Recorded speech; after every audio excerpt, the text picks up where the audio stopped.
Another TUMI fragrance. News to me. Ha ha ha. Strap up, guys. We're going for that ride.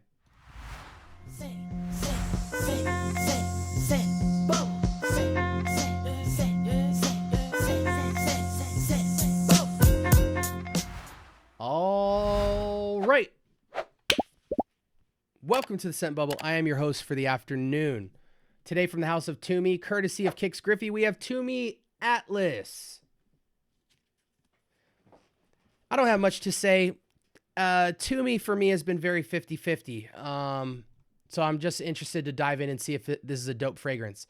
It's supposed to be a woody, spicy fragrance for men. Atlas was launched in 2022, so fairly recent. Fragrance been out for like 3 years. And oh my goodness, Kix sealed this up. You guys get to see me be an animal, and hopefully it doesn't take too long or I'm going to run the episode back for your convenience. Nope, we got it off. Okay, cool. Let's see what it's hitting for. Thank you so much, Kix, for sending this. Again, like I said, TUMI fragrances tend to be hit or miss. They're either excellent kind of gentlemanly fragrances, light, airy, fresh. They kind of have like a Bentley level sophistication to them in some cases, and I'm hoping the same for this one. Oh, wow. You know, this smells very similar to another fragrance from TUMI. I forget which one. I'm going to look into it. It smells like a combination between another TUMI fragrance that they made as well as True Religion. Let me see if I have it. This fragrance right here. This is True Religion. I don't think it's anything special as far as like a name, because I know True Religion has like a Wanderer or whatever, or like Journeyman or something like that. True Religion Eau de Toilette. Smells like this, but a little bit more gentlemanly, but it's close to this fragrance right here. What do I get? It's like a really, aromatic citrus fragrance that has like a very woody base. I don't really have much else than it. There's got to be some type of floral, like, not juniper, but like, I don't know, juniper, sage. It's got to have some type of floral in it. Let's switch windows here. Geranium. Okay. All right. So on the top, we have bergamot, Florida grapefruit. I've never seen that. Cardamom, amberwood. I don't get too much cardamom. I get this kind of citrus grapefruit top, but it doesn't seem like a very grapefruit citrus like forward. It does, but that citrus forwardness is like super tinged by geranium. That's what's really tinging it. This ginger and geranium is kind of providing this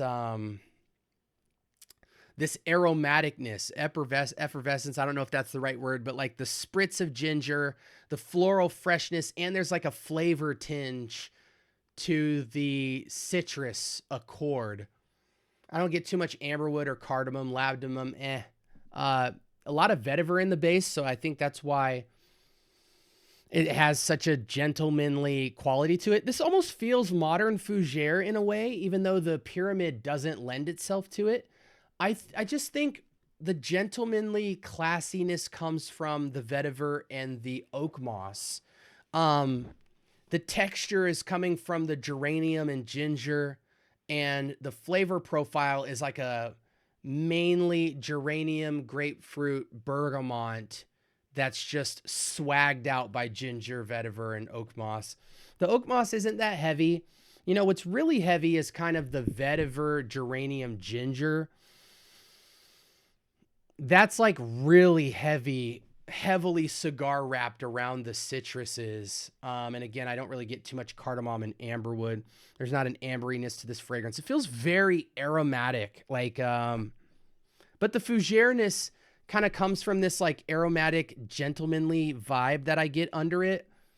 But it does feel very modern. It's just this is a fragrance that would come with a really nice car. You know, if you bought a Jaguar If you bought a Mercedes, you know, this might be like something they throw in the glove box for you that would kind of smell like the suede or the leather within the vehicle. You know what I'm saying? It kind of has that James Bond riding in the gray Jag through the mountains type of vibe with the water, you know, with the sun on laying across the water. He's like driving along the ocean type of vibe. It's just got that kind of outdoors freshness, classiness, airiness, but then it's got a lot of like really pungent flavor profiles from the citrus, the the grapefruit, the bergamot, the geranium, the ginger. It's just got a very uplifting gentleman lift to it. But it doesn't feel like insanely expensive. It just feels like it has a good amount of class. It's upscale for sure. Let's look at the sales of this thing. What's Joma carrying it for? Joma's carrying 100 ml for 50. That's a fair price to me, guys. Again, I think True Religion is close to it, and this is only a $20 fragrance. But I do think Atlas is a touch, a few levels above it, just due to the vetiver and the oak moss and that type of stuff. Those facets really kind of lend this to be an interesting fragrance. This feels like a car fragrance. You know, I could see Bentley making something like this. It's unique, it's gentlemanly, but it's not like, it's not the most signature. It just feels like a car fragrance that's really well done. I think it's worth the $50 price point. I can't think of any other alternatives right now that would make sense other than this type of fragrance. This feels very much like a Bentley fragrance.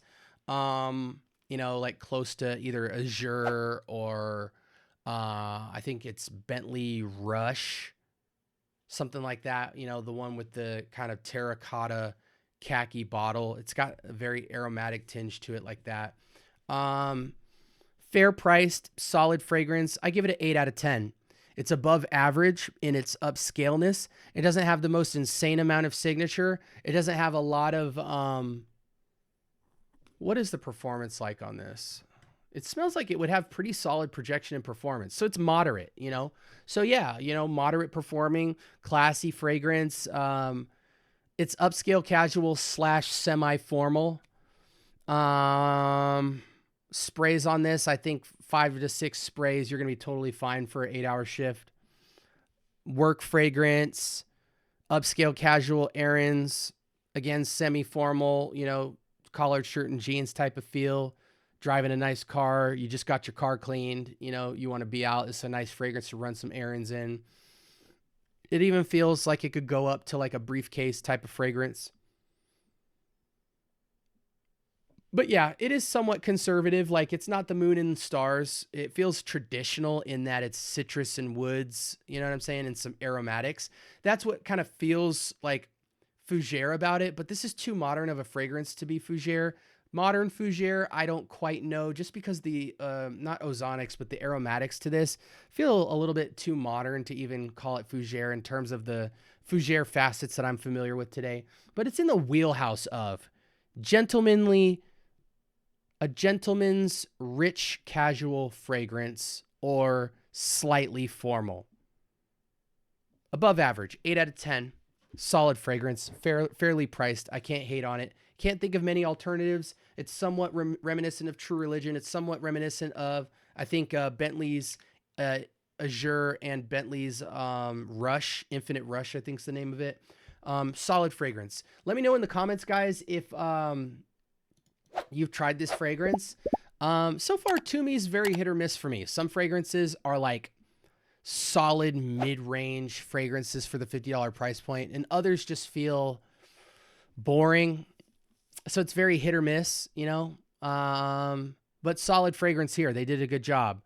Like, comment, and subscribe. More importantly, turn on that notification bell. We drop episodes every single day. If there's anything I left out on this fragrance, talk to me. I do talk back. And until next time, this was TUMI's fragrance for men called Atlas. Be blessed. Have a good one.